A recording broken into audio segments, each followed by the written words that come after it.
Welcome to another episode of The Brand Called You, a video and podcast show that brings you leadership lessons, knowledge, experience, and wisdom from hundreds of successful individuals from around the world. Today, I'm privileged and honored to welcome a very, very senior professional from the United Nations who is also an international gender champion, Mr. Irakli Beridze. Irakli, welcome to the show. Thank you very much. I'm really privileged and pleased to be at your show, Ashutosh. Thank you. Irakli is the head of the Center for Artificial Intelligence and Robotics for the United Nations. He's a member of the World Economic Forum's Global Artificial Intelligence Council. He's a recipient of recognition on the awarding of the Nobel Peace Prize to the Organization for the Prohibition of Chemical Weapons in 2013. He has had numerous publications, and as I just mentioned, he's an international gender champion. So, Irakli, before we get into AI and ML, which our audience would love to listen to you about, what would you say are three key milestones in your life or your career? First of all, thank you once again for inviting me to the show, and I'm really happy to share some of my thoughts and experiences to your audience and to get into the discussion with you on these transformative technologies, or actually the changing world which we are experiencing right now. Look, I mean, three milestones. Probably the first milestone was the breakup of the Soviet Union, where I was born and growing up in Georgia. That was a big milestone because everything has changed and we gained independence as a country. And as an individual, we sort of learn how to survive in an independent environment. That was a big milestone. Second milestone, and within the first milestone in my life probably was when I left Georgia and went to the United States to get an education.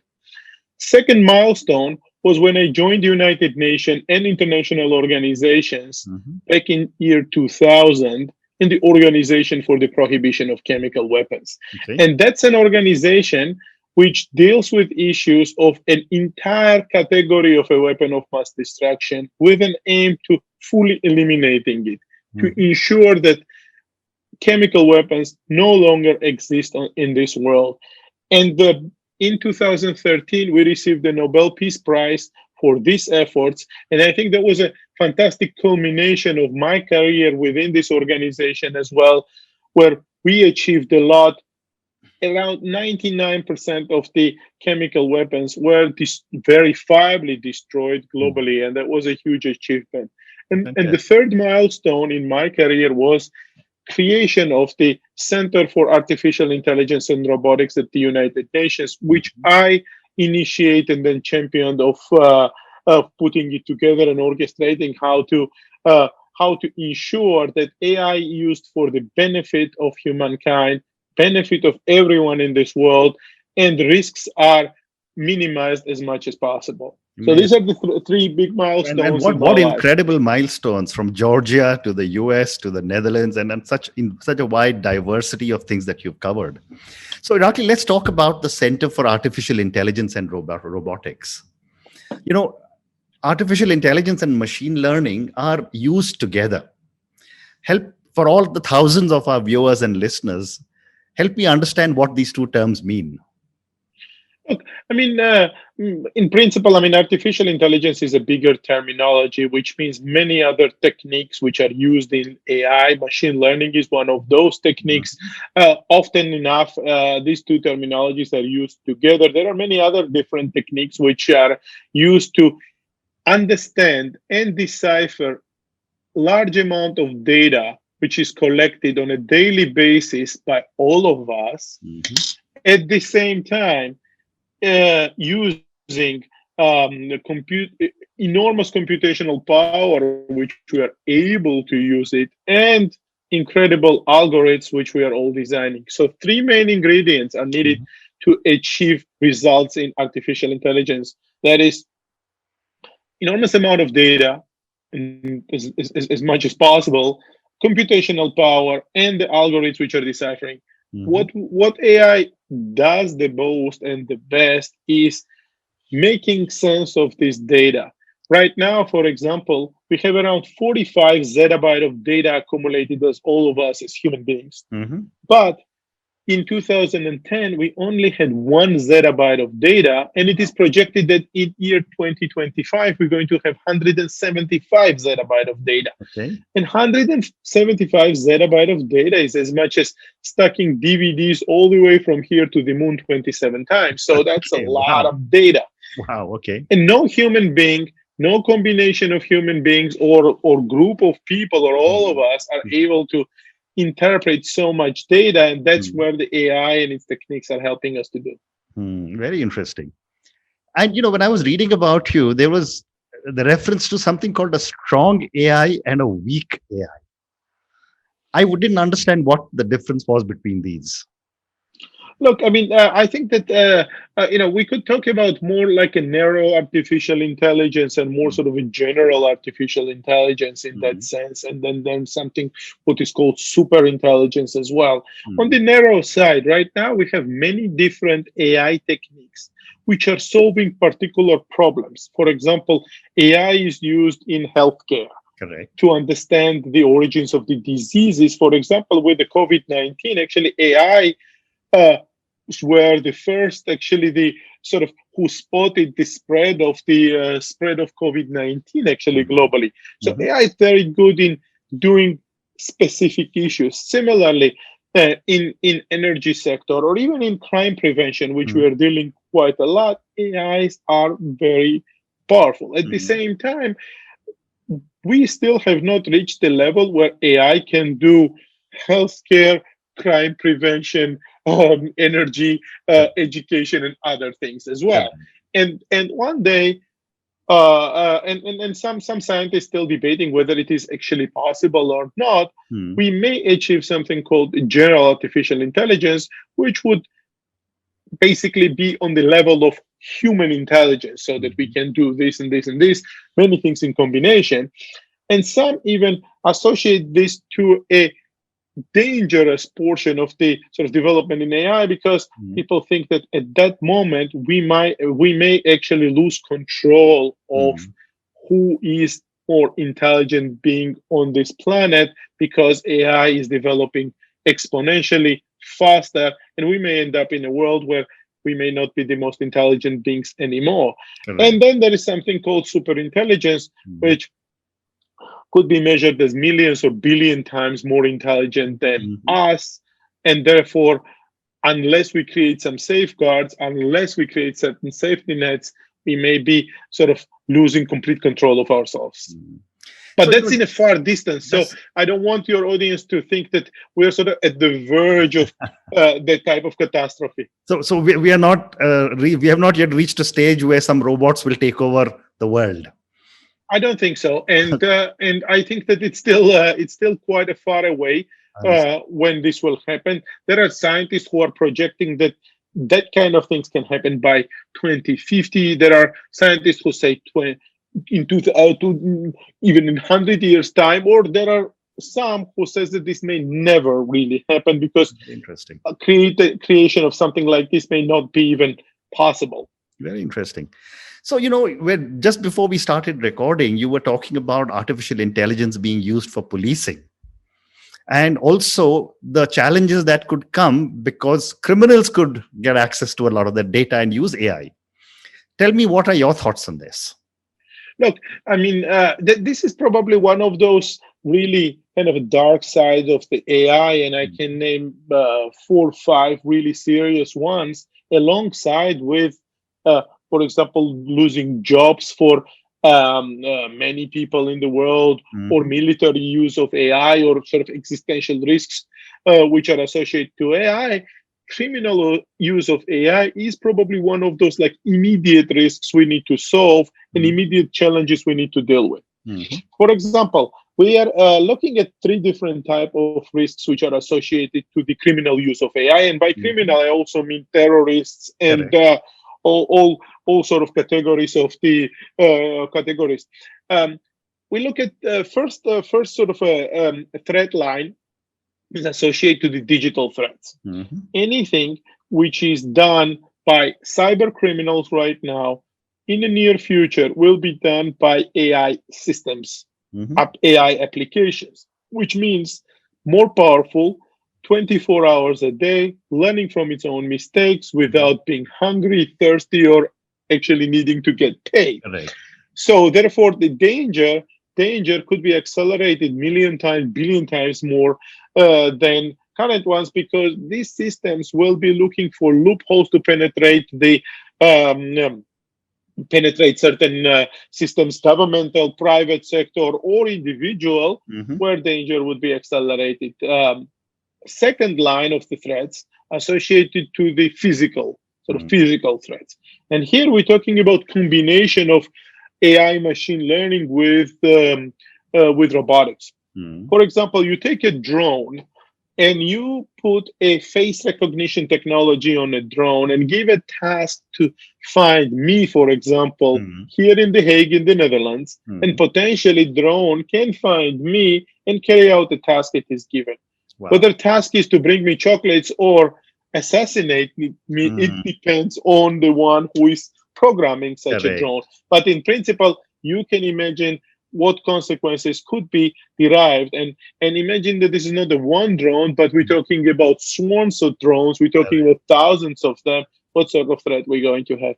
And the third line of threats is associated to political threats. And here, for example, we're talking about any technique which are going to disrupt political processes, elections, for example. So you take a technique which is called deep fake, and most of the audience probably already familiar with this technique. There are many applications, mostly used for recreational purposes, where you can use the deepfake technology and make a fake video of a person. And we've seen quite a lot actually around famous people being made sort of through this. Correct. But imagine you can use this to your political opponent right before the elections, where you can actually derail the entire process, manipulate the results, or manipulate the whole sort of a process of that. That could have a devastating consequences if it's, of course, used in a massive scale. And I believe that we are at the stage already capable of doing such a thing technologically. And it's a matter of time once we will see quite a lot of that. So against all these threats, obviously, we are empowering law enforcement agencies and appropriate authorities to have knowledge, capability, and technology to detect and to counter it. And that's a whole different conversation. Absolutely. So, Irakli, what's also interesting to learn is that there are some countries which have got the technology to be able to manage AI and are far ahead. But there are far more countries which don't have access to this technology. How are you, sitting as the head of the organization at the UN, going to manage this big digital divide that is bound to occur on a global basis? Yeah, that's a very big problem and excellent question, Ashutosh. I mean, look, right now we have around 40 countries in the world who have adopted something called strategies on, or governmental strategies on artificial intelligence or digital strategies. These are big countries with capabilities both on the technological level or capable to invest in this.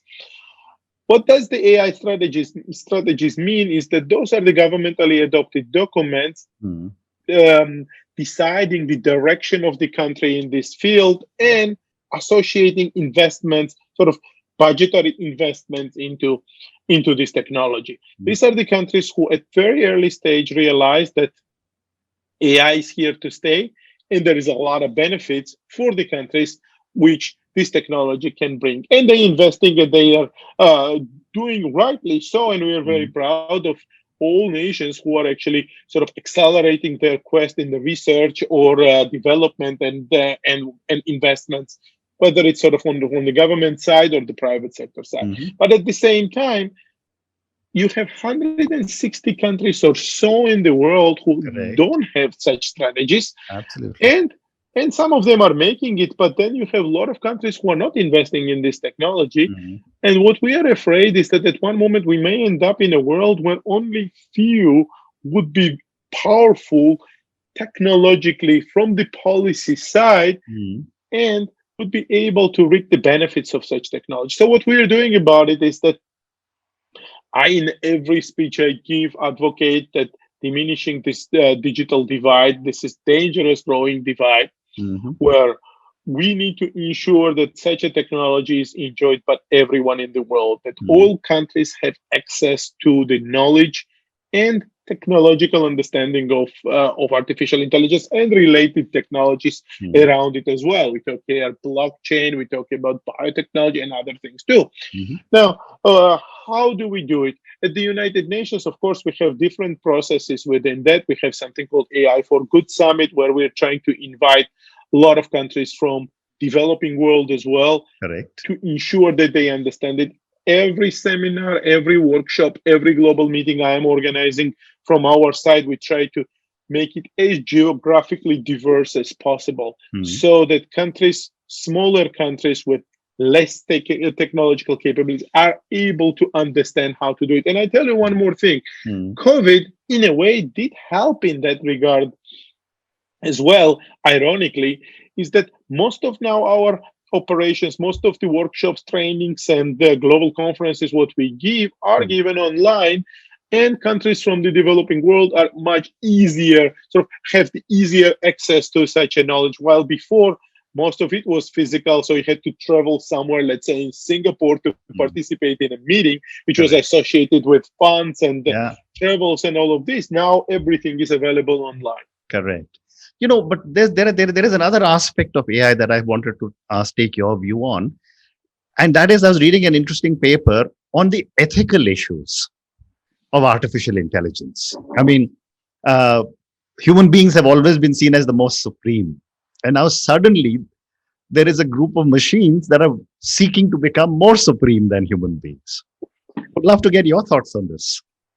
Look, yeah, ethical issues around it is quite a number of ethical issues. Actually, we are dealing with AI. One fundamental one is, of Mhm. course, that are we going to allow machines to take decisions on our behalf? And Correct. what are those kind of decisions which we're going to allow machines to take? And what Mhm. are the decisions where we should be in charge of? Mhm. I believe that human being always should be sort of at the end point of the decision making, at the same time responsible and accountable for all actions. Correct. I believe that any decision which is Mhm. made specifically in the field of security, like in the military, in law enforcement, in other cases, should be associated to the human beings, and we should not sort of allow machines to take over in that sense. In a very simple way, what does machine do? Machine doesn't have a conscience, obviously, and machine does not know what is right and what is wrong, Correct. what is morally acceptable, even what is sort of in accordance to the fundamental principles of the human right. Mhm. Machine knows whatever input we give the machine to. Mhm. Therefore, any input which could be biased, which could be wrong, or simply incorrect, Mhm. machine would know as a truth Mhm. and would interpret it in that way. And that's the huge question. How do we ensure the data which is inputted to the machine is not biased? Mhm. How do we ensure the data which is inputted to the machine, which Mhm. machine actually sort of dwells its decision on, is done and is acceptable to everyone? And Mhm. those are very big questions where a lot of different groups in the world are Mhm. trying to solve it from the technical point of view and also from the sort of a policy Mhm. point of view. At the United Nations, we have numerous debates how to ensure the governance of artificial intelligence Mhm. is done in a way that everyone in the world will benefit from it and risks are diminished. So these are quite a long debates. Very interesting. And of course, then there is the very, very positive side of AI, which is probably in education and management of large crowds and healthcare. Your thoughts on this? Sure. Look, at the United Nations, we have, for example, I've mentioned AI for Good summits, and the design of the AI for Good summit was actually to see how we can use AI and related technologies in Mhm. finding solutions for the United Nations Sustainable Development Goals. UN Sustainable Development Yeah. Goals, which are 17 of them, are those really big, ambitious goals Mhm. um, associated to the quality education, climate, health, and well-being, and many other sort of points Mhm. there. And that's where we are trying to seek the benefit of AI, which is enormous in that sense. AI will be crucial in finding solutions in healthcare, in finding eradicating diseases or finding solutions to the diseases which we never thought were possible to actually solve. Similarly, with energy, AI will be absolutely instrumental in the future to use our energy resources in a way which will be sustainable. Similarly, with education, there are many AI tools which are going to democratize the education and make it available to many people in the world. Look, right now we have almost 4 billion people in the world still without internet, still without access to simple educational tools, and more we will sort of accelerate to that sense. We would need techniques and tools to bring such an education. AI will be excellent in figuring out sort of individual education tasks for people, sort of to tailor make it to your needs, to your abilities, to ensure that you get most out of it. Similarly, with the crime prevention, there are many tools which we are looking at that AI will help to solve crimes. Right now, my center, for example, we started a big project together with our partners and friends from the Ministry of Interior of United Arab Emirates on how AI is going to combat abuse of children online. And this is a growing problem on its own. And we are bringing knowledge and AI tools to the law enforcement agencies, helping them to solve such problems. And my last question to you. I mean, there's so much I want to talk to you about, but unfortunately, I'm running out of time. When you sit as a UN body, and the UN is the watchdog of the world, if you see AI being misused by any group of people or any renegade leaders of countries, what is the role you and your group plays? Yeah, it's a great question. I mean, obviously, there are many potentials of the misuse of AI, specifically from the criminal groups, terrorist groups. With that, we are cooperating with big organizations like Interpol, Europol, and many other police and security agencies. We just issued a big report, how AI could be misused by criminals. It's an 8-page sort of cutting-edge technical report on all possibilities of misuse of AI from the criminal side. And I encourage everyone to read that report. It's on our website, and that's the latest on this. In a month or so, together with the United Nations Office of Counterterrorism, we're going to issue a report on the possibilities of AI being used by terrorist groups as well. And what we are doing is that we are empowering countries. United Nations is there to serve UN member states. And our agency is set up to empower UN member states in understanding issues related to crime prevention, criminal justice, human rights. And what we're trying to ensure here is that this technology used for good, this technology used to solve problems, and solve problems in accordance with the fundamental principles of human rights and in accordance to the principles that everyone enjoys the benefits of it. Very interesting.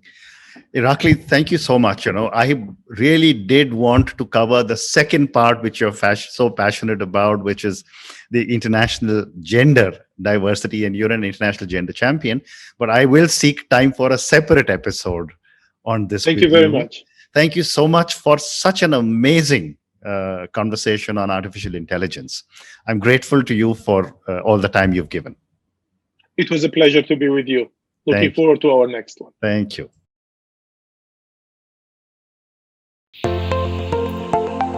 Thank you for listening to the Brand Called You videocast and podcast, a platform that brings you knowledge, experience, and wisdom of hundreds of successful individuals from around the world. Do visit our website www.tbcy.in to watch and listen to the stories of many more individuals. You can also follow us on YouTube, Facebook, Instagram, and Twitter. Just search for the Brand Called You.